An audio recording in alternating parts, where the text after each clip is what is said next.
Hey guys, it's Easy once again, and it's a pleasure to be with you guys once again. It has been a very busy week and a productive week for me, and I hope you guys are having a very beautiful day. And for those that are new to my channel, who are going to be watching this video for the first time, and for those who are old timers who have been following, I just want to remind you, if you like such videos where we talk about consciousness, about the metaphysical, about philosophy, psychology, and using synesthesia to show the connection on the small scale connection, and using synesthesia to portray it on a large scale. If you find such videos interesting, feel free to hit the subscribe button. If you're watching on my Substack, hit the subscribe button.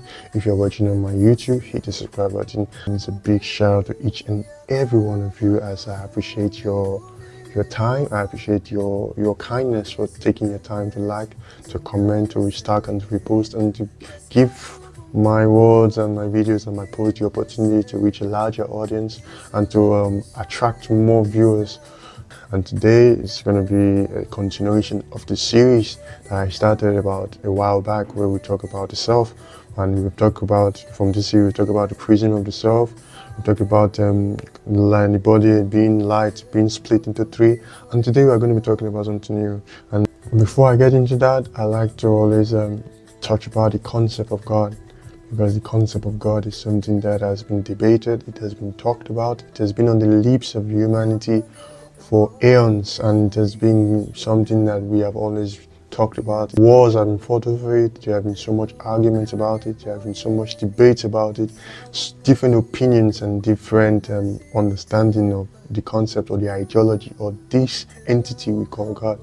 And on this channel or on this on my page, I always like to draw the intentionality that is always needed when you want to talk about the connection with the divinity or with the divine, because I believe in intentionality. That is when we get access, or because I always say, like I've said in my previous videos when I talk about how most of the basic things we are doing as humans have become so normal for us, and we don't get to understand just how complex or the complexity behind them or most of the actions we take.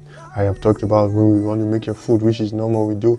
It takes time and it takes intentionality. When you want to use your mobile phone to go on the internet, you actually charge your phone before you actually use it, right? And then when you want to maybe learn a new skill, you have to be intentional about it, be reading, be writing. If you want to get a good sleep, you just have to lie down. If you want to go even walking, you have to take it. So those normal things that we have done has become so normal for us, due to repetition, due to being routine. It has been boned into the brain circuitry, to say the least, that it has become so normal and autonomous for us. And in that character, in that is what I always like to tie with the concept of the divine and the divinity when I talk about God, because in connecting with God, it needs intentionality. And no matter how the busyness of our schedule or how busy life might be, I hope as individuals and as a people and as a community and as a nation or as a country and as a society, we can always try to devote time, just as we will devote time for basic things. We can also try to devote time and build and buy intentionality with those things and to connect with the divine. The title of my video today is the 7 Psychic Gates, the world's pathway into you. The idea behind my video today, I'm going to read it out and I hope you enjoy listening. The human psychic is a temple with 7 gates, the senses, where the outer world enters and the inner self responds. How we guard and open these gates shapes the harmony between body, soul, and the cosmos. The last video I put out, I talked about the body being split into 3, meaning I talked about the body, soul, and spirit. And then I expatiated on the soul, talking about how the soul is split into 3, the emotion, the intellect, and the will. And then in this, I just talked about the body, soul, and the cosmos. And then in the cosmos, I talked about, in my previous video when I talked about the language of the universe, showing just how we humans are just a representation of the cosmos in a shell. Meaning, in my video, I talk about just how just we humans and then animals and then the cosmos share a common body language, how we connect and get to communicate with each other.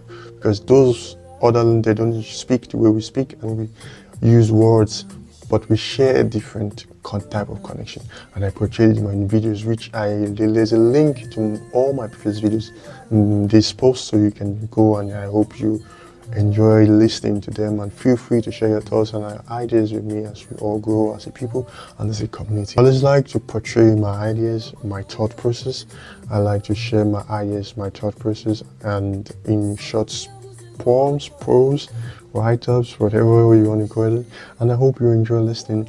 Imagine yourself as a city, not a city of stone, but a city of awareness. And every city has gates. Through these gates, people, goods, and travelers flow. Without them, the city starves, but if left unguarded, the city falls into chaos. Your psychic too has 7 gates, not just organs, but portals through which the universe enters and you respond. The metaphysical lens. The mystic would ask, if your senses are windows, what kind of light shines through them? Are your windows clean, letting in truth and beauty? Or are they forged with noise, fear, and distraction? When you're looking into someone's eyes, you're not just seeing flesh and blood. You are peering through a gate, a window into the infinite. When you breathe, you are not just pulling oxygen into your lungs. You are joining the same circulation that moves the ocean, clouds, and stars. The 7 gates are not just how the world enters you, they are how you discover that you are not separate from the world at all. The psychological lens. In psychology, we speak of perception, we speak of cognition, and embodiment. But here's the truth. Every act of sensing is also a shaping. The eyes don't just see, it selects, edits, and interprets. The ear don't just hear, it tunes out noise and chooses meaning. The skin does not just touch, it learns the difference between safety and threat. Our gates are not just doors, they are filters, interpreters, and translators. Think of them as diplomats at the border between the inner and the outer world. Scientific lens. Modern neuroscience adds another layer. The thalamus acts as like a gatekeeper routing sensory information. The reticular activating system decides what you pay attention to and what slips by unnoticed. Even the immune system could be thought of as a gate discerning self from non-self. Biology confirms what the mystics intuited. You are a system of thresholds, constantly negotiating what you let in and what to keep out. Like I said in one of my previous videos, that when I talked about David Hoffman, when he was saying, he said, if humans could be exposed to consciousness on a grand scale to see the reality or the connections between everything, it will cripple humanity, or it cripple the individual to the sense of insanity, because the hidden networks or the cosmos, how do I say it? The hidden networking of the universe, or how everything connects in a nutshell, if that is exposed, or the behind the scenes of reality is exposed to humanity, in a nutshell, it will render the person or humanity, it will render them completely immobile. And as David Hoffman said, it will probably kill the individual. The philosophical metaphor. Think of a river. The 7 gates are like tributaries feeding into your stream of consciousness. One carries light, another sound, another contact. Together they make the river of your lived reality. Or imagine a symphony. Each gate is an instrument. Violin, drum, flute, horn. The word plays on them, and your consciousness is the music that results. This reflection I would like just to reflect upon. So here's a question. If your 7 gates are always open to the world, who or what do you allow pass through? Do you guard them like a fortress?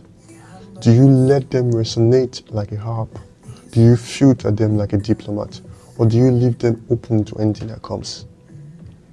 Because every moment the world enters you, and through your gates you become the world.